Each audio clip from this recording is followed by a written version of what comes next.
Bonjour et bienvenue dans le podcast Parole d'Histoire, une émission consacrée à l'actualité des livres, des débats et de la recherche en histoire. André Loez au micro, j'ai le plaisir aujourd'hui d'être avec Bénédicte Savoie. Bonjour. Bonjour. Vous êtes professeur d'histoire de l'art à l'Université technique de Berlin et vous venez de signer aux éditions La Découverte 1815, le temps du retour, restituer l'art en Europe après l'Empire napoléonien, un livre qui m'a absolument passionné parce qu'il est à la fois au cœur d'enjeux très contemporains sur les restitutions d'œuvres, notamment du temps de la décolonisation, mais il met l'accent sur ce moment très singulier de 1814-1815, cette chute d'empire, de l'Empire napoléonien, et déjà des enjeux qui se posent de qu'est-ce qu'on fait de l'art qui avait été pillé à grande échelle par les Français. Alors, en lisant le livre, je me suis un petit peu demandé, parce que vous avez beaucoup écrit sur les questions de restitution, à qui appartient la beauté, restituer l'art africain, notamment avec Felwine Sarr. Il y a plusieurs publications récentes, et on vous a entendu sur ces enjeux dans différents médias.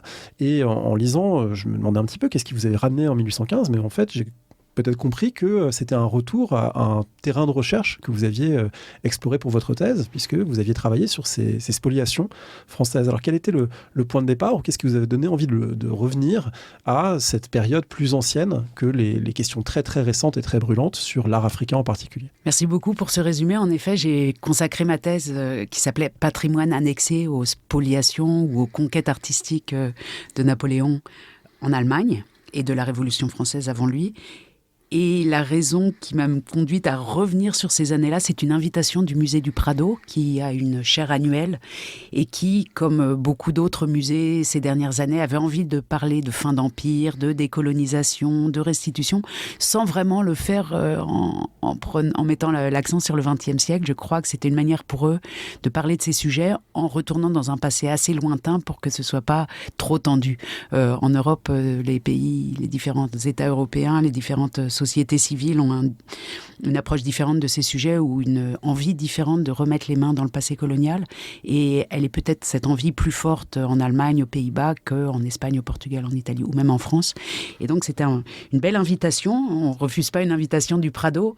Évidemment, il y avait la crainte de régresser et de retourner à zéro. Et puis en fait, ce qu'apprend l'âge et ce qu'apprend la maturité, c'est que quand on a fait un long voyage intellectuel, disons, entre un moment où on a travaillé sur un sujet, qu'on est parti voir d'autres continents, le continent africain dans mon cas, grâce aussi à cette amitié, à cette collaboration avec Felwine Sarr et d'autres, le fait de revenir sur des sources, c'est pas du tout un retour, c'est un retour du même très différent, disons. Et ça m'a fait plaisir d'y replonger. Alors, tout le livre porte en filigrane la question des fins d'empire comparables, le fait qu'à la fin du Troisième Reich, s'est posé la question des œuvres qui avaient été spoliées, à la fin du bloc soviétique, à la fin du monde colonial, mais finalement, c'est pas tellement à la fin, c'est surtout dans les décennies récentes que ça s'est posé.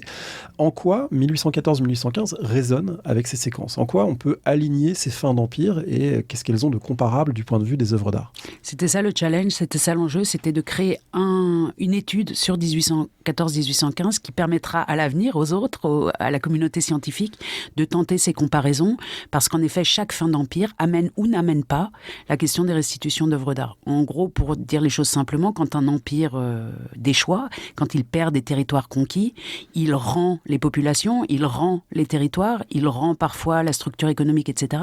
Et assez rarement se pose de manière diplomatique et claire, la question des œuvres d'art. On sous-entend qu'on a tout rendu, mais qu'on garde les œuvres d'art, et les grands musées d'ethnologie européens en sont la meilleure preuve. Et donc l'idée, c'était de créer cette étude-là, avec un autre challenge qui était de tenter de mettre ensemble toutes les historiographies européennes qui ont été consacrées à la question ces dernières années, mais qui ont, pour le moment, argumenté en silo. Donc on avait une historiographie française de 1815 sous le hashtag, si on veut, la destruction du Louvre, ou le pillage du Louvre, ou le démantèlement du Louvre. Et puis on avait une historiographie lombarde, une historiographie toscane, une historiographie bavaroise, une historiographie luxembourgeoise, de la reprise, pour changer la perspective. Et j'ai essayé, comme dans un grand jeu entre Mikado et Mécano, de mettre ces choses ensemble pour en tirer un outil, pour en fabriquer un outil qui nous permette de comprendre non seulement les débats contemporains, mais je dirais les débats qui nous attendent encore. Parce que les débats de l'époque ont été menés par de grands intellectuels, hommes et femmes d'ailleurs. La mère de Arthur Schopenhauer, le philosophe, en fait partie, Johanna Schopenhauer. Et Sinon, on est face à des écrits de Goethe, de Schiller, du grand Antonio Canova, le sculpteur italien, des frères Grimm, en France de Stendhal, de Dominique Vivant-Denon, etc. C'est des gens qui ont pensé cette chose à haut niveau et on a beaucoup à apprendre, non seulement donc pour aujourd'hui, mais probablement pour ce qui va encore nous arriver dans cette période actuelle, qui est une période de reprise de conflits dus à des décolonisations ratées comme celle de la fin de l'Empire de l'Union soviétique ou d'autres décolonisations qui n'ont pas eu lieu. Donc, comprendre comment un empire gère sa fin, gère sa mort, et les autres surtout gèrent sa carcasse, est sûrement utile pour l'avenir. Alors, ce qui est vraiment génial dans le livre, c'est que justement, vous rompez avec une vision qui serait une vision de la déploration franco-française de mon Dieu, le Louvre était si beau et maintenant il est réduit à l'état de... il n'y a presque plus rien au Louvre. Bon, en réalité, vous le montrez aussi, tout va bien pour le Louvre qui redémarre de grande façon. Mais ça a été un discours tenu à l'époque. Et une des manières de faire, et moi, c'est vraiment ce qui m'a frappé dans le livre, c'est que vous adoptez une lecture transnationale, vous allez chercher notamment de la presse. Alors autant lire Goethe ou Schiller, bon, c'est quand même des figures très identifiées depuis longtemps. Mais il y a des articles dans la Gazzetta di Firenze ou dans des tels périodiques allemands. Comment vous avez déniché tout ça ? La grande différence entre le moment où j'ai fait ma thèse il y a quelques temps et maintenant, c'est qu'on a Internet et que, par conséquent, grâce à des bases de données de presse internationale, on trouve beaucoup plus facilement ce genre de pépites. Donc il y a des Gallica non français, il y a des équivalents ? Il y a des équivalents, il y a Google Books tout simplement pour certains, mais pour le domaine anglo-saxon, les journaux, les quotidiens, les périodiques sont bien indexés, on trouve facilement. Et ce qui m'a frappé énormément aussi, c'est que non seulement c'est la Gazzetta di Firenze ou le journal de Madrid, mais on trouve des échos du démantèlement du Louvre jusqu'à New York d'un côté et jusqu'à l'Inde britannique, sous Empire britannique de l'autre. C'est-à-dire que ce démantèlement du Louvre, cette restitution de 1814/1815 a été un événement médiatique mondial, comme le tremblement de terre par exemple, de Lisbonne. Alors, s'il a fallu démanteler le Louvre et quelques autres institutions, le muséum, la Bibliothèque nationale, parce que les spoliations, c'est plus vaste en fait que seulement des tableaux qui seraient au Louvre, hein, c'est d'une grande ampleur. Peut-être qu'il faut dire un petit peu qui avait pris quoi, et en particulier, ça ne commence pas avec Napoléon, parce que la Révolution elle-même avait déjà mis en place des politiques de grande ampleur, justifiées avec tout un vocabulaire de finalement les œuvres seront mieux au pays de la liberté, si on simplifie, et c'est entamé en gros en 1794, et c'est des processus absolument gigantesques. Est-ce qu'on a une idée, est-ce qu'on peut quantifier le volume des œuvres que la France révolutionnaire puis napoléonienne avait emmenées à Paris et en France ? On est dans des volumes gigantesques, on est dans des milliers d'œuvres. On peut les quantifier très précisément à partir des lieux de départ. On sait que la galerie impériale de tableaux de Vienne, par exemple, donc de l'Empire austro-hongrois, a perdu 300 tableaux. Le musée de Brunswick en perd 300. Les musées de Berlin perdent 150 tableaux et beaucoup d'antiquités. Le pape doit céder 500 pièces, etc., etc. Si on les accumule, on arrive à plusieurs milliers d'objets. C'est donc des proportions énormes quantitativement, mais qualitativement aussi. Ils sont pas allés... Les commissaires français ne sont pas allés piocher n'importe quoi pour en avoir beaucoup, mais ils ont fait des choix très précis. Ils ont des listes, ils ont une idée précise. C'est un concept, et c'est un concept de... l'idée centrale, derrière cette rhétorique universelle, universaliste, peut-être parfois même totalisante de l'art comme produit de la liberté qu'il faudrait ramener au pays de la liberté. L'idée concrète derrière, c'est de combler les lacunes des musées français. À ce moment-là, en France, on n'a pas, en 1789, au moment de la Révolution française, alors que Vienne, Florence, Rome, Munich, même Brunswick, même Schwerin, des petites villes, ont des musées publics. La France n'a pas de musée public. Et l'un des fantasmes de la Révolution, l'un des désirs, c'est de créer un musée public, de créer des bibliothèques publiques, ce qu'ils font d'abord en confisquant les biens à l'intérieur des frontières françaises, du clergé, de l'aristocratie et du roi, mais en s'apercevant que malgré les trésors qui sont déjà accumulés là, il y a grandes lacunes. Ils vont aller chercher vraiment les objets qui manquent. On trouve une liste, par exemple, de Stendhal, puisque Stendhal, quand il n'était pas encore Stendhal, Henri Bell, a été mêlé à cette appropriation culturelle concrète pour les livres. On a des listes signées Stendhal qui sont intitulées « Liste des livres manquants à la Bibliothèque nationale » qui se trouve à Wolfenbüttel, Henri Bell, et on a les petits checks à côté de tout ce que Stendhal a trouvé pour combler les lacunes. Donc c'est un projet qui n'est pas... Vous avez utilisé le terme de pillage au début, et les termes qu'on utilise sont important, parce que quand on parle de pillage, on pense, la première association, l'image qui se crée dans les esprits, c'est plutôt des soldats livrés à eux-mêmes qui vont piller un village, qui vont piller une maison, y mettre le feu, etc. Là, il y a ça, mais il y a surtout aussi une entreprise d'État, donc qui commence en 1794 dans l'actuelle Belgique et dans les actuels Pays-Bas, qui se poursuit avec la campagne de Bonaparte en Italie, puis certains départements où certaines régions d'Europe, notamment dans la région rhénane, vont devenir des départements français, et eux sont soumis au même régime que la Bretagne ou Marseille, c'est-à-dire que leurs meilleures pièces doivent être envoyées à Paris. Et ça continue jusqu'en 1811, avec l'Espagne, la Prusse, etc. Est-ce qu'on voit une inflexion avec le passage au consulat puis à l'Empire, avec la personne lui-même de Napoléon Bonaparte? On avait reçu à ce micro, c'était en 2020, donc épisode 162 pour qui s'intéresse, on avait reçu Maria Pia Donato qui a fait un livre sur la façon dont la France napoléonienne a centralisé à Paris les archives, avec un projet de cité des archives qui totaliserait tout le savoir européen, dont le point culminant serait Paris, et ça n'a pas totalement abouti. Et ça a été rendu aussi en grande partie, pas en totalité. Donc là, il y avait vraiment la marque d'un projet napoléonien pensé comme tel.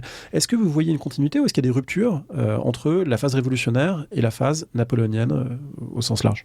Le livre de Maria Pia Donato et les travaux d'Yann Potin sur cette question de la centralisation de la mémoire de l'Europe à Paris sont essentiels pour comprendre ces choses-là. Et c'est difficile, en réalité, de séparer les archives des œuvres d'art et des livres. Tout ça a été pensé ensemble, et même les collections d'histoire naturelle, et même des animaux vivants, comme des éléphants qu'on a fait venir à pied, des jardins, des ménageries de tel ou tel prince du nord de l'Europe. On voit une inflexion fine, au sens où la machine spoliatrice, comme on pourrait l'appeler, si on utilise le point de vue des victimes en tout cas, s'affine, elle s'huile au fur et à mesure. Au début, en 1794, les armées sont suivies par des commissions composées de 4 à 6 membres qui ont des frottements internes, qui ne sont pas forcément d'accord sur ce qu'il faut prendre, etc. Et l'appareil d'État comprend progressivement que c'est plus efficace d'envoyer des commissaires individuels de très haut niveau, comme le directeur du Louvre lui-même, Dominique Vivant-Denon, Louvre qui s'appelle à l'époque le musée Napoléon, qui, alors qu'il a 60 ans, qu'il est déjà une personnalité européenne reconnue, ami de Goethe, etc., va suivre, par exemple, la Grande Armée à Iéna, dans la boue de l'automne 1806. On connaît l'automne allemand, c'est vraiment des conditions de transport, par exemple, difficiles, les chariots sans bout, etc. En tout cas, ce Vivant-Denon, qui a une 60aine d'années, va suivre l'armée pour être le premier sur place, pour faire ses choix de donc, ce qui, selon son vocabulaire, est digne d'être présenté au musée du Louvre. Donc il y a tout un discours sur la dignité des arts, toute une histoire du goût qu'on peut lire dans ces spoliations. Évidemment, une politique d'une violence inouïe, parce que ce qu'ils vont détruire, ce sont des musées qui existent déjà, ce sont parfois des catalogues entiers qu'on emporte aussi, et tout ça est absolument lié. En 1815, les archives ont été restituées, et en 1814, parce que ça a été décidé en termes de droit. En revanche, et ça c'est un des points importants du travail de l'enquête que j'ai menée, en m'appuyant sur les travaux juridiques aussi d'histoire du droit de Xavier Perrault, on comprend que, alors que quand un empire rend les territoires, il doit, et c'est fixé par écrit, rendre les archives qui vont avec, puisque les archives permettent d'administrer ces territoires. En revanche, on a un silence assourdissant sur la question des œuvres d'art et des statues et des livres. Un silence qui est malgré tout rompu, non pas de façon générale par les juristes, mais par tel ou tel groupe ou communauté qui argumente en fait de manière très précoce. Vous montrez qu'à Cologne, l'église Saint-Pierre a été dépouillée de son grand Rubens, et les habitants de Cologne font des pétitions, d'autant plus qu'ils sont devenus citoyens français. Ils ne l'ont pas tous forcément souhaité, mais ils sont devenus citoyens français, donc ils utilisent maintenant les ressources en quelque sorte qui leur sont données par le droit, et réclament les choses, et puis on leur répond, et en fait les autorités françaises répondent, ils sont pas d'ailleurs tous d'accord entre eux. Autrement dit, avant même le grand moment où Napoléon ne règne plus, on affûte déjà ses arguments pour dire le tableau de Rubens, il doit être à Paris, non, il doit être dans son lieu d'origine. Absolument, et ça c'est quelque chose qu'on retrouve aussi dans les contextes africains, qu'on oublie souvent. En réalité, les premières réclamations arrivent bien souvent dès la spoliation. Quelques semaines après, quelques mois après, on trouve au musée du Quai Branly des réclamations qui datent des années 30 d'Angola, des lettres auxquelles jamais le musée n'a répondu, bien sûr. Et pareil, quand on regarde dans les archives françaises et hors de France, on trouve, comme vous le disiez, des pétitions, des argumentations pour dire mais ce tableau-là doit revenir chez nous, doit revenir dans le cas de Cologne et dans le cas de ce grand Rubens, en particulier à Cologne, parce qu'il a été peint pour Rubens, pour cette église où son père dont le père faisait partie de la paroisse, donc le père est enterré là, Rubens a été baptisé là, donc cette œuvre a un sens particulier à cet endroit-là. Et ce que je voudrais ajouter, parce qu'on a parlé de grandes quantités tout à l'heure, ce qui est un peu difficile à faire toujours quand on parle de spoliation artistique, quel que soit le contexte historique, c'est d'arriver à faire le pas entre la macro-échelle, c'est-à-dire la quantité époustouflante de pièces déplacées, et autour de 1800, c'est pratiquement avec les locomotives et l'automobile en moins, mais probablement autant que ce qui a été déplacé pendant la Deuxième Guerre mondiale. Donc beaucoup. Faire le lien entre ça, ce beaucoup, ces quantités effrayantes en fait, et de l'autre côté, les œuvres individuelles auxquelles sont attachées des émotions. Les émotions ne sont pas attachées à la masse, elles sont attachées à des œuvres individuelles. Et ça, c'est difficile à faire dans un sens comme dans l'autre, d'ailleurs. Moi, je trouve que la difficulté, elle est bien résolue dans le livre. C'est vraiment très, très, très plaisant à lire et très, très intéressant. Peut-être qu'on peut ordonner les choses en partant de 1814, parce que votre livre, il a des chapitres qui sont plus thématiques pour soulever des enjeux, les enjeux du droit, les enjeux de l'emplacement, etc. Si on remet dans l'ordre chronologique, le premier moment clé, c'est 1814, parce que c'est la première abdication de Napoléon. Et on comprend à ce moment-là, en vous lisant, que même si plein de gens veulent récupérer leurs œuvres, en fait, les alliés qui mettent Louis XVIII ou qui acceptent que Louis XVIII, le frère du roi exécuté, qu'il monte sur le trône français, ils ne veulent pas non plus le placer dans l'embarras en entamant, en arrivant tous avec leurs chariots, parce que déjà que Louis XVIII, on considère qu'il vient dans les fourgons de l'étranger, on n'est pas sûr qu'il arrive à régner sur ces Français très révolutionnaires. Si en plus ça s'accompagne d'un démantèlement immédiat du Louvre, on a l'impression que ça va le mettre en difficulté. Donc on a une sorte de prudence politique initiale qui s'explique par un contexte de restauration assez incertaine. Exactement, vous l'avez très bien décrit. Ce contexte de restauration incertaine, le souci de ne pas déstabiliser un roi d'emblée fragile, mais aussi l'expérience du Louvre qui a été une expérience frappante pour l'Europe éclairée en tout cas. C'est-à-dire que pendant les 10 années où le Louvre est à peu près ouvert tout le temps, pas tout le temps d'ailleurs, puisqu'il y a beaucoup de phases de travaux, mais en tout cas, dans la période où il est visité, ce musée, à partir du moment où il marche bien, quelques années après sa création, est un musée qui fascine. On n'a jamais vu ça. C'est un hyper musée. C'est le super cerveau de l'histoire de l'art de l'Europe. On y trouve presque réuni toute l'œuvre de Raphaël, de Rubens, de Rembrandt, du Corrège. On y trouve toutes les icônes de l'Antiquité, le groupe du Laocoon, l'Apollon du Belvédère, la Vénus Médicis, tout y est, à une époque où la reproduction existe, certes, mais d'abord en noir et blanc et en plus dans des conditions limitées. Donc ce musée a plu, il a eu un impact positif.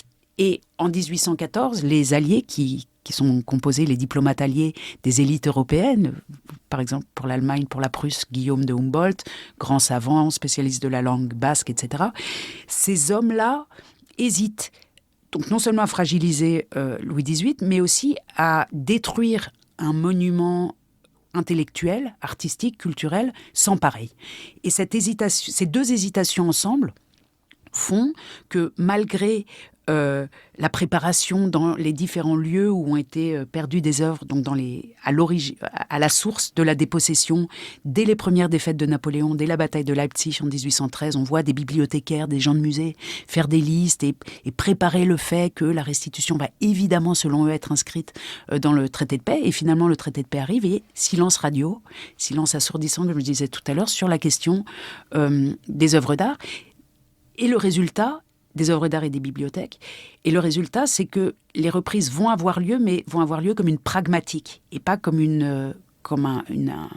l'effet d'une décision juridique ou diplomatique. Oui, dans le registre du don, de la même manière que Louis XVIII octroie une charte à ces sujets, il donne des œuvres qui sont devenues françaises, donc d'une certaine manière, ça reconnaît que la France avait la légitimité à les posséder, et ensuite on les donne parce qu'on est généreux, maintenant que la paix est restaurée, on peut être généreux, et avec un petit artifice qui est assez fascinant, c'est qu'on donne ce qui n'est pas exposé. Autrement dit, ce qui est arrivé en France, mais qui est encore dans les réserves bon, ok, ça peut repartir, c'est pas grave. Par contre, tout ce qui est exposé, il n'est pas question de porter atteinte à ce joyau qu'est le Louvre. Absolument. Et l'artifice d'après, c'est qu'évidemment, le directeur du Louvre, Dominique Vivant-Denon, qui est attaché à son enfant, c'est vraiment son enfant, ce musée Napoléon, va, dès qu'il apprend qu'il y a un accord secret selon lequel ce qui n'est pas exposé peut être restitué, va décréter en 5 jours et organiser de grandes expositions publiques en sortant des réserves des pièces importantes à ses yeux qui n'avaient pas été exposées, non pas parce qu'elles n'étaient pas de bonne qualité, mais parce qu'il n'avait pas eu le temps. Les dernières sont arrivées en 1811, 1812, voilà,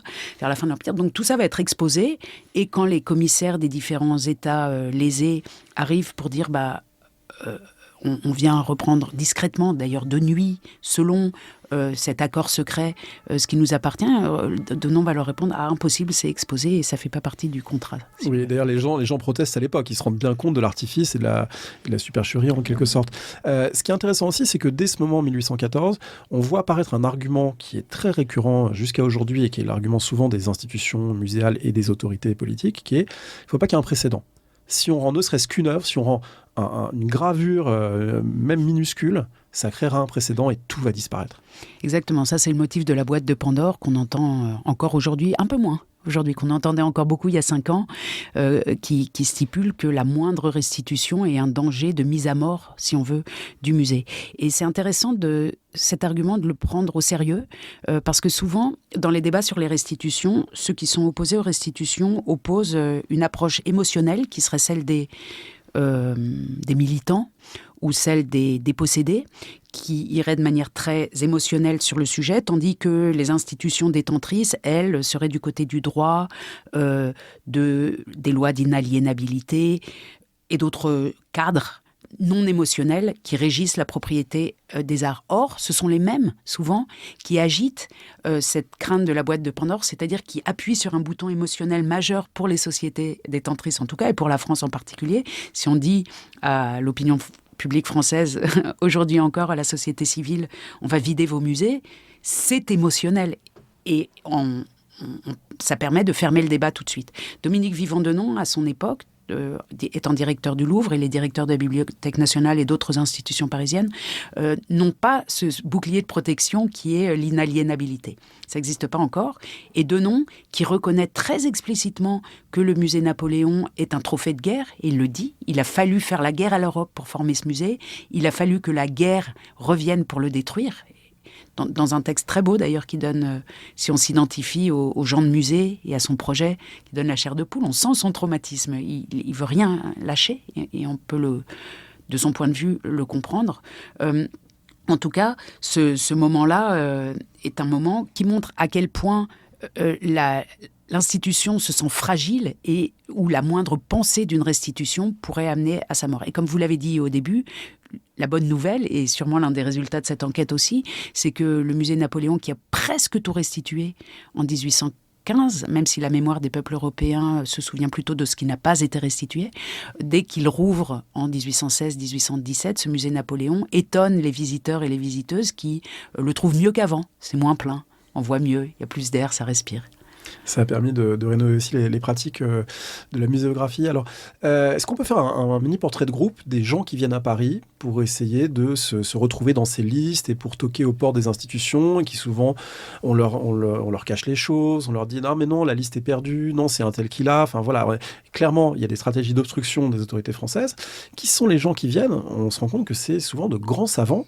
C'est pas des tâcherons d'un ministère des Affaires étrangères inculte à qui on donne ça. Non, on donne ça au premier des savants des espaces concernés. Il y a l'un des frères Grimm, par exemple.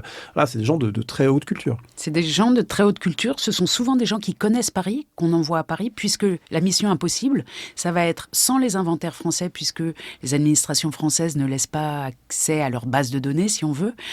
Donc, sans l'accès à ces informations-là, ils vont devoir repérer, localiser, entrer, forcer certains lieux pour repérer leurs œuvres. Et c'est la raison pour laquelle on envoie des gens qui connaissent Paris. Jacob Grimm, l'un des 2 frères Grimm, était venu à l'âge de 20 ans pour aider un juriste à travailler à la Bibliothèque nationale. Il connaît très bien les fonds de la Bibliothèque nationale. On le renvoie 10 ans après pour s'occuper des livres, en particulier. Canova, le grand sculpteur Canova, va être envoyé par le pape.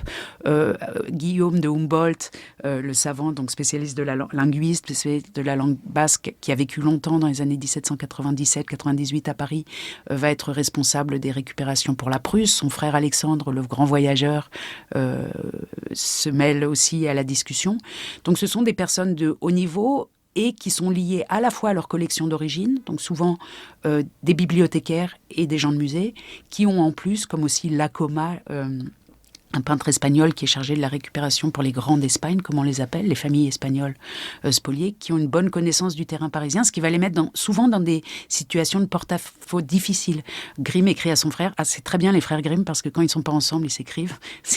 Et dès qu'ils sont séparés, on a vraiment leur quotidien. Et Jacob Grimm écrit à son frère Wilhelm, Guillaume, vraiment, j'aurais préféré qu'on ne m'emploie pas à ce job parce que je me mets en mauvaise position avec des collègues, en réalité. Et on comprend aussi que jusqu'à ce moment des restitutions, il y a une internationale des gens de musée, des conservateurs au masculin, peu de femmes, aucune femme, qui formaient une élite intellectuelle dont la solidarité vient se rompre, si on veut, au moment des réclamations. Alors des réclamations qui aboutissent assez peu en 1814 pour toutes les raisons qu'on a évoquées, sauf que entre-temps, Napoléon est revenu comme un diable sorti de sa boîte 3 mois durant et a de nouveau embrasé l'Europe un peu à son corps défendant. Il espérait régner, mais bon, on s'est coalisé contre lui, on l'a vaincu à Waterloo et désormais l'affaire est réglée. Et là, on comprend que ça monte d'un ton, et le meilleur signe que ça monte d'un ton, c'est que les Prussiens entrent en bottes et sabres au Louvre en juillet 1815. L'armée prussienne fait éruption dans le musée. Exactement, c'est le bon terme, ça monte d'un ton. On sent que la frustration de 8 mois de travail inutile, d'humiliation, comme vous le disiez tout à l'heure, on vous renvoie chez l'autre conservateur qui vous dira « Ah non, ces manuscrits de Léonard de Vinci sont jamais arrivés chez moi, je sais pas, ils ont dû disparaître, finalement ils étaient à la bibliothèque de l'Institut où ils sont encore » et des choses comme ça. Cette frustration infligée à des intellectuels, donc à des égaux d'une certaine manière, mène à l'idée selon laquelle la deuxième fois, et en tout cas en Prusse, où l'échec de 1814 a été théorisé et analysé, la deuxième fois on dit, où les responsables disent qu'il ne faut pas laisser agir les diplomates en premier, ni les intellectuels qui sont trop mous, trop tendres sur ces questions, et l'armée décide de prendre le lead et de s'occuper elle-même d'aller récupérer ce qui lui revient. Et donc on va être à nouveau dans une configuration de violence patrimoniale. Attention, toutefois, les autorités françaises à ce moment-là sont invitées, donc Dominique Vivant-Denon, les administrations des musées, sont invitées à ne céder qu'à la violence explicitement. Et j'ai l'impression que de nombreuses sources qui nous décrivent cette violence sont faites pour dédouaner les directeurs qui écrivent à leur hiérarchie tel et tel commissaire est arrivé hier dans une grande violence, m'a menacé dans une grande... Là, le mot violence revient et revient, et on comprend que c'est une manière de prouver que les choses n'ont pas été rendues naturellement. Et on le sait parce que certains autres...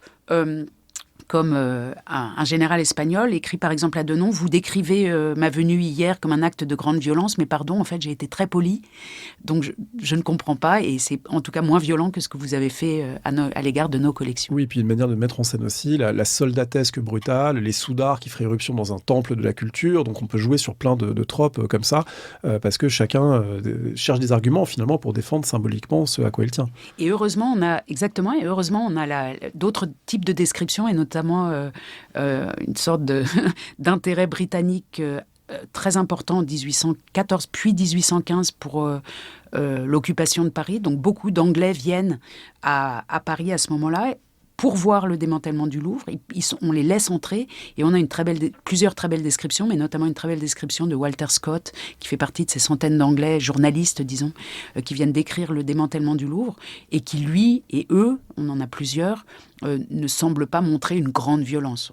Un peu de désordre, évidemment, la mélancolie qu'inspirent ces salles vides ou ces grandes statues qui sont à moitié entourées de paille et de bois pour être encaissées, mais on ne voit pas vraiment d'œuvres abîmées ou de feux qui prendraient ou des choses comme ça. Donc, il faut faire attention à cet argument de la violence extrême, mais en tout cas, en effet, le ton monte en 1815 et finit par aboutir à une restitution quasi totale des pièces saisies. C'est permis aussi par le fait que l'argumentaire se déplace sur un terrain qu'on pourrait dire médiatique.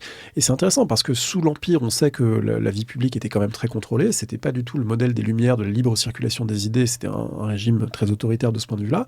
Or là, une fois Napoléon disparu, on a l'impression que reparaît un espace public européen, une république des lettres européennes dans laquelle plein de gens écrivent et prennent la parole, et y compris d'ailleurs des militaires. Le duc de Wellington écrit une lettre qui est publiée par les journaux, qui est ensuite traduite, reprise. Et du coup, il y a un vrai débat public, un peu idéal à la façon dont les philosophes du XVIIIe imaginaient que devait fonctionner le débat public, et qui accompagne, voilà, il y a les aspects pratiques avec des commissaires et des diplomates qui viennent, qui font des listes, mais il y a aussi toute une réflexion et un espace public qui s'empare de ces enjeux. Absolument, et c'est un enjeu en soi, l'espace public. On voit Dominique Vivant-Denon, au début, en 14 et en 15, tenter d'étouffer les journaux. Il demande à sa hiérarchie que la presse ne parle pas de ce qui arrive au Louvre, etc. Il sent à un moment que le barrage casse et qu'il ne peut rien faire contre la presse britannique, la presse allemande, la presse espagnole, la presse italienne, qui commentent toutes et qui commente ce débat, et ce qui m'a beaucoup intéressé, qui commente cette restitution et ce démantèlement du Louvre, non pas avec des camps qui seraient des camps nationaux, les étrangers contre les Français, etc., mais selon des lignes de force qui sont communes à certains États, des lignes de force générationnelles, mais d'autres... et aussi des lignes de force professionnelles. Les directeurs de musées étrangers comprennent mieux pourquoi les directeurs de musées français résistent, et des choses comme ça. Il y a un personnage qu'on peut peut-être citer qui est l'un des acteurs de ces réflexions souvent de grande ampleur, de grande qualité. C'est un Danois, Konrad Maltebrun. Les extraits que vous citez sont très très frappants. Voilà, c'est vraiment quelqu'un qui part de ces enjeux pour développer une grande réflexion sur le statut des œuvres. Oui, sur le statut des œuvres, sur le statut des musées et sur le statut de la France. Il parle de la haine universelle que la France a causée en dépouillant les nations européennes. Et il rappelle que les nations européennes ne sont pas composées de peuples barbares, mais qu'elles sont elles-mêmes des nations cultivées, et qu'aller violer leur tissu patrimonial, aller violer leur... bibliothèques, leurs musées, leurs collections déjà publiques à l'époque, c'est une manière de... non seulement de les humilier, mais de les invisibiliser. Et il l'explique très bien, lui-même étant européen, étant très bien intégré à la société parisienne, membre de plusieurs sociétés, il est géographe. Mais à ce moment-là, il a l'impression que c'est important qu'il aille expliquer aux Français pourquoi les autres ne sont pas contents de la situation. Et il sent le résultat de son intervention est assez violent, puisque dans la presse française, on va le traiter de traître à la nation, en fait, ce faux Français, ce Danois-là, qui vient... argumenter dans le sens d'une restitution, on ferait mieux de le renvoyer au Danemark. Alors c'est très intéressant ce vocabulaire des nations chez un Danois, parce que 1815, il y a une différence, il me semble, assez fondamentale avec 1960, la fin de l'Empire colonial français. C'est que 1960, c'est un moment d'émancipation nationale. 1815, c'est quand même un moment de restauration monarchique. Et donc, les gens qui agissent et qui envoient leurs diplomates sont des princes, sont des hommes d'église, sont des autorités traditionnelles, pour qui le vocabulaire de la nation est quand même pas... la première chose qui vient, en tout cas pas tous, et certains sont très gênés. L'empereur d'Autriche, l'Autriche c'est pas une nation, c'est un conglomérat héréditaire dynastique, et la nation c'est plutôt dangereux, parce que si on commence à parler de nation, les Italiens ou les Tchèques ou les Hongrois voudront avoir la leur. Donc l'idée de nation, elle est présente chez certains, mais c'est pas non plus toujours l'argument qui est mobilisé. Il y a aussi l'idée qu'il y a des propriétaires légitimes, que ces propriétaires légitimes sont des autorités traditionnelles, et qu'il faut que ça revienne au lieu d'où ça a été pris. Et là je vois quand même une différence avec 1960, parce que c'est pas... on parle des peuples, mais tout le monde n'en parle pas, ou tout le monde ne les met pas en avant, comme ce serait le cas au moment des indépendances africaines ou disons, des débats actuels. Vous venez de faire une analyse vraiment très fine, et en effet, il y a beaucoup de différences avec d'autres fins d'empire. Ce que je dirais, en plus de ce que vous venez de décrire, donc de cette restauration, de ce moment monarchique, c'est qu'aussi on est à un moment de recomposition européenne avec le Congrès de Vienne, qui ne règle pas, contrairement à ce que tout le monde croit, la question des restitutions. On ne trouve aucune ligne sur les œuvres d'art dans l'acte final du Congrès de Vienne. Mais en tout cas, à ce moment-là, les puissances européennes repensent l'Europe, repensent les frontières de l'Europe, y compris dans les colonies d'ailleurs, et essaye de penser un fonctionnement de ces différentes entités, pour pas parler de nations européennes entre elles. Donc, la question des œuvres d'art, d'une certaine manière, si on veut quand même essayer de la rapprocher des années 60, ce serait plutôt par un espèce d'esprit pan-européen, comme il a pu y avoir un esprit panafricain, dans le fait de se repenser soi-même. Oui, et puis de plus être écrasé par une puissance dominante. La France niait l'existence d'une Europe elle-même variée. Et du coup, sans dire que les nations priment sur les princes, on peut quand même dire que l'Europe existe et qu'elle a un statut au moins aussi digne que la France. Absolument. Et ce qui est intéressant aussi dans le même contexte, c'est de voir comment à l'intérieur de ces ensembles nationaux, comme la Prusse par exemple, qui va venir administrer les régions rhénanes, ou l'Autriche que vous évoquiez, qui va venir administrer Venise et la Lombardie, disons, l'Italie du Nord. Donc ces nations victorieuses, les alliés, s'agrandissent, mais se diversifient aussi, et au moment des retours des œuvres d'art, se mettent en place à l'intérieur d'elles-mêmes, de ces nations recomposées, disons, ou de ces monarchies recomposées, ou de ces empires agrandis, se remettent en place, ou se mettent en place des discussions sur la centralisation ou non du patrimoine, sur faut-il que les chevaux de Saint-Marc, qui ont été pendant quelques années à Paris sur l'Arc du Carrousel, que là où l'Autriche vient récupérer pour Venise, faut-il les mettre à Venise ou faut-il les mettre à Vienne? Là, la question est résolue très vite. Ce sera à Venise, mais ce ne sera pas gratuitement à Venise. Ce sera à Venise avec des cérémonies en l'honneur de François Ier, l'empereur d'Autriche, pour montrer à quel point ce prince magnanime traite bien ces nouveaux sujets. Et on aura des solutions contraires ou des décisions contraires dans d'autres régions. La plus étonnante étant celle du pape, qui décide de ne pas rendre à toutes les églises des États pontificaux de grandes œuvres, mais de les mettre dans un nouveau musée qu'il va créer, la Pinacothèque Vaticane.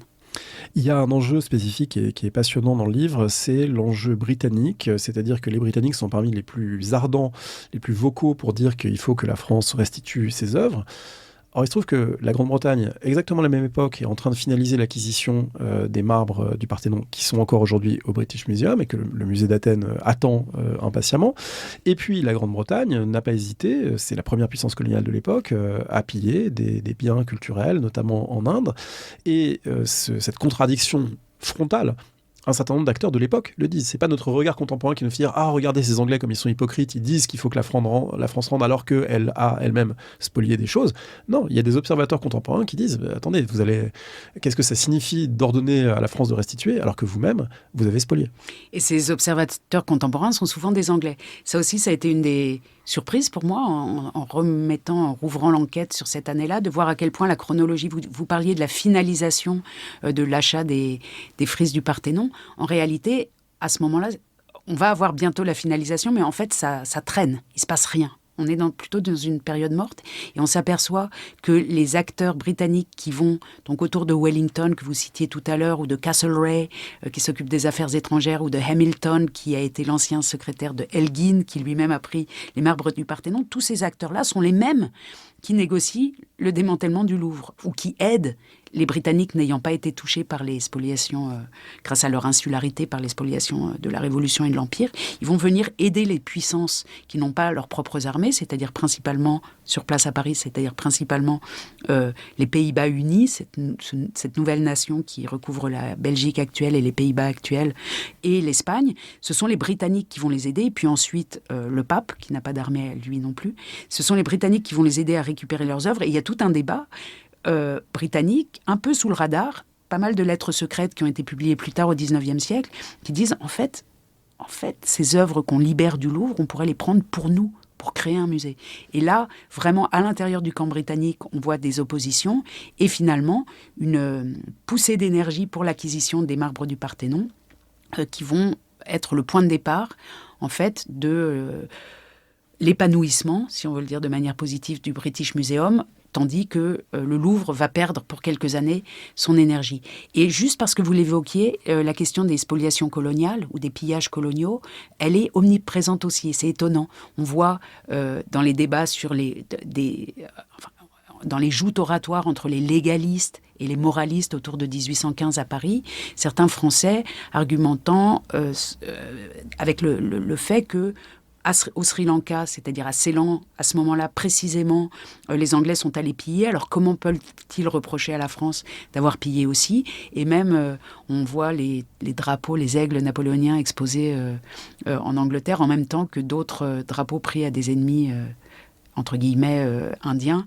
Donc là encore, la question des translocations patrimoniales à l'époque coloniale est déjà là, est déjà thématisé d'une certaine manière. Alors, je ne sais pas si on pourra couvrir tous les enjeux du livre, parce qu'il est vraiment, bien que bref, très, très, très riche. Une des choses très frappantes, c'est que vous montrez que les objets ne sont pas de purs objets, ou en tout cas que les objets ont une capacité à agir, ont une agency, font parler les gens, sont plus que des artefacts matériels. Et une chose frappante, notamment, c'est qu'ils engagent le futur. C'est-à-dire qu'un tableau, c'est pas juste un tableau. Un tableau, c'est s'il reste à Paris, la promesse que les Français réattaqueront le pays d'où il vient, ou au contraire que s'il reste à Paris, ça va exciter la haine des autres peuples pour les Français. Autrement dit, les objets sont envisagés pour ce qu'ils peuvent faire aux gens. Et du coup, tout le monde, en disant il faut que ça revienne, ou il faut que ça reste, ou il faut le mettre ici ou là, engage non seulement un rapport à l'art, mais aussi un rapport à ce que ça va produire, est-ce que ces œuvres vont produire comme effet sur les gens que ça concerne. C'est excellent que vous les mettiez en relation, parce que pour moi, c'était deux choses séparées, et je comprends que vous avez absolument raison. Et d'ailleurs, je les traite dans deux chapitres séparés. Il y en a un, et pour moi, là, c'est vraiment la clé, et j'étais contente de comprendre cette source. Après le détour par l'Afrique, c'est ce texte où Castlereagh, donc un Britannique, une fois de plus, explique que si un territoire, un ancien empire, rend les territoires et rend les populations, mais qu'il ne rend pas les œuvres d'art, ces œuvres d'art vont être comme des titres de propriété, comme un fantasme néocolonial qui restera de génération en génération, avec l'idée que tant que les œuvres sont là, on pourrait reprendre les territoires. Donc ça, c'est une chose que je voyais pour moi jusqu'à maintenant, jusqu'à notre échange, plutôt dans une discussion juridique. Et l'autre chose, et vous avez absolument raison de dire que ça marche ensemble, c'est plutôt ce que j'appelle le clash des épistémologies, c'est-à-dire des ordres de savoir différents qui sont mis en relation autour de cette question de restitution. L'ordre de savoir du musée, avec ses taxonomies, ses listes, ses classements chronologiques par école d'œuvres d'art, etc. Et un autre ordre de savoir qui serait celui qui nie en fait l'idée que l'objet d'art est un objet, mais qui lui donne le statut de sujet, et qui affirme avec, je trouve, des arguments très convaincants, que l'œuvre d'art organise la société autour d'elle, que c'est elle qui agit sur l'humain, et que en la retirant d'un espace, d'une société, on retire à cette société quelque chose qui lui donnait une cohésion et qu'on la rend très vulnérable, d'une part. Et d'autre part, comme vous le disiez à l'instant, quand cette pièce est chez les détenteurs, elle fait quelque chose sur les détenteurs aussi, par exemple, alimentant le fantasme d'être une puissance impériale. Et on voit bien aujourd'hui dans les débats sur les restitutions, c'est le cas au British Museum en Angleterre, mais c'est le cas chez nous ici en France aussi, et en Allemagne également où je vis. C'est très difficile de s'habituer à l'idée qu'on n'est plus un empire, qu'on est devenu plus petit. Surtout quand on a ces musées du 19e siècle qui, sous notre nez, dans nos centres-villes, nous rappellent à chaque instant qu'on a eu l'hôtel de Pergame, qu'on a eu Néfertiti, qu'on a eu les frises du Parthénon, qu'on a la Mésopotamie à nos pieds. Avec des paradoxes supplémentaires en 1815, parce que beaucoup d'objets reviennent, ou d'œuvres reviennent, mais ils ne reviennent pas au même endroit, au sens où on avait pris un tableau à Cologne qui était une ville libre, et maintenant c'est une ville prussienne. On avait pris un tableau dans une église espagnole, mais la congrégation religieuse a été dissoute. Donc en fait, d'une certaine manière, la prise initiale peut jamais être tout à fait comblée, parce que le contexte a changé, mais en même temps, le fait que le contexte a changé, c'est aussi ce qui permet à plein de gens de se le réapproprier en disant, bah voilà, grâce au roi de Prusse, Cologne retrouve son tableau. Donc en fait, il y a des réusages, des réinventions à chaque restitution. Chaque restitution, c'est jamais un pur retour, quoi. C'est jamais un pur retour, c'est sûrement toujours le retour du même différent, augmenté souvent, augmenté d'une dimension politique, parfois réduit d'ailleurs, parce qu'on a recoupé un tableau et on lui a donné une autre forme parce que ça rentrait mieux à son endroit de destination. Donc ces objets matériellement et symboliquement reviennent transformés et sont instrumentalisés. Il n'y a aucune restitution qui n'est pas instrumentalisée. On entend parfois des esprits chagrins aujourd'hui quand des restitutions ont lieu à l'Afrique, etc., considérer que oui, mais ça sert à un tel ou un tel homme politique ou telle femme politique à se profiler, c'est une instrumentalisation, etc. Ça a toujours été comme ça. En effet, quand le roi de Prusse rend le Rubens à Cologne, celui qui tient le discours de restitution, c'est l'administrateur prussien des régions rhénanes qui va faire une ode, les louanges du roi de Prusse dans une église. On s'y attend pas. Enfin, moi, je m'attendais plutôt à trouver un discours du prêtre de cette paroisse. Non, c'est l'administrateur civil de la Prusse qui va faire ce discours. On a la même configuration avec le retour des chevaux de Saint-Marc à Venise, où c'est l'empereur d'Autriche qui va aspirer la lumière, disons, de toute cette restitution. Donc, En effet, les restitutions sont des moments très politiques, symboliquement importants, mais même économiquement importants. Une des dimensions de la discussion, aujourd'hui comme à l'époque, c'est le fait qu'une œuvre d'art, même unique, dans une église, dans un petit village d'Italie, c'est une source de revenus touristiques. Et donc les Italiens, certains qui vont voir leurs œuvres ne pas revenir chez elles, mais retourner par exemple à Rome, dans les collections vaticanes, vont dire mais vous nous privez d'une source de revenus, vous êtes pire que les Français en fait.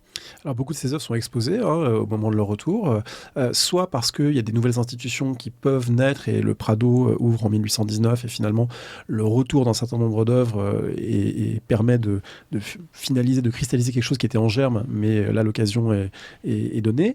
Et puis parfois c'est une semaine ou 15 jours où on va montrer au public et c'est comme si la façon que la France avait eu d'imaginer le musée public et l'accès des citoyens aux œuvres, beaucoup de gens, finalement, s'en inspirent aussi une fois que les œuvres reviennent, mais s'en inspirent pour leurs propres fins, effectivement, politiques.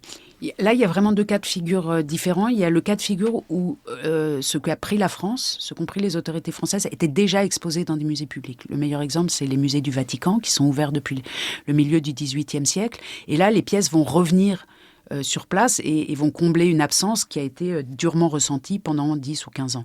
Dans d'autres cas, en effet, comme à Berlin, c'est sans doute le meilleur cas, il n'y avait pas de musée public. Les œuvres ont été prises au roi de Prusse, dans ses chambres à coucher, dans ses salons.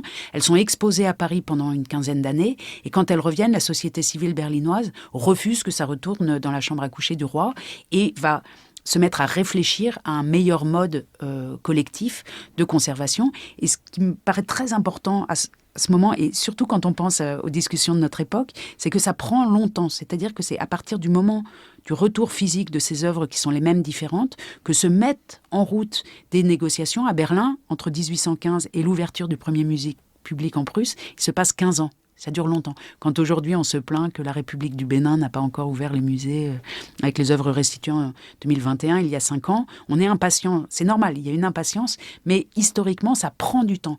Et pour moi, probablement que la leçon à tirer de tout ce débat de 1814-1815, c'est que le patrimoine, ce n'est pas une chose matérielle, monolithique, qu'on déplace d'un point A à un point B. Le patrimoine, en réalité, c'est toutes les discussions qui vont autour. Politique, symbolique, économique, esthétique, émotionnelle. Et tout ça ensemble, c'est le patrimoine. Et ces discussions, elles n'ont lieu que si on a ces pièces. Quand on les a pas, on peut parler de l'absence, mais finalement, c'est quand elles sont là, quand elles reviennent, que se mettent en place ces moments qui forment les sociétés. Et nous, en Europe, on le sait sans doute mieux que beaucoup d'autres. Les discussions interminables et transgénérationnelles sur le patrimoine, ce qu'on veut montrer, ce qu'on ne veut pas montrer, etc., font partie de notre identité entre guillemets, même si le mot n'est pas le plus approprié. Si on termine par le Louvre, il est intéressant de voir que, évidemment, au Louvre, il y a toujours des primitifs flamands, des maîtres italiens, etc. Il y en a un peu moins qu'en 1813, parce que de fait, beaucoup de choses ont été rendues. Et le fait qu'il y en a un peu moins, ça fait que le projet impérial de domination de l'Europe a fini par échouer. Il y a d'autres projets impériaux qui vont réussir, projets de domination en Asie et en Afrique. Et du coup, d'une certaine manière, c'est pas les vases communicants, c'est pas aussi simple, mais malgré tout, la place faite au Louvre va permettre d'accueillir la porte d'Our, va permettre d'accueillir des œuvres de Mésopotamie, va permettre une nouvelle forme, ce que vous appelez un nouveau projet d'extractivisme culturel hors d'Europe, qui est cette grande phase de constitution des immenses patrimoines des musées européens, qui sont des musées impériaux, au British Museum, au musée de Pergame et évidemment au Louvre. On va avoir des salles archéologiques, désormais, presque pour compenser cette absence d'un certain nombre d'œuvres spoliées durant la période napoléonienne.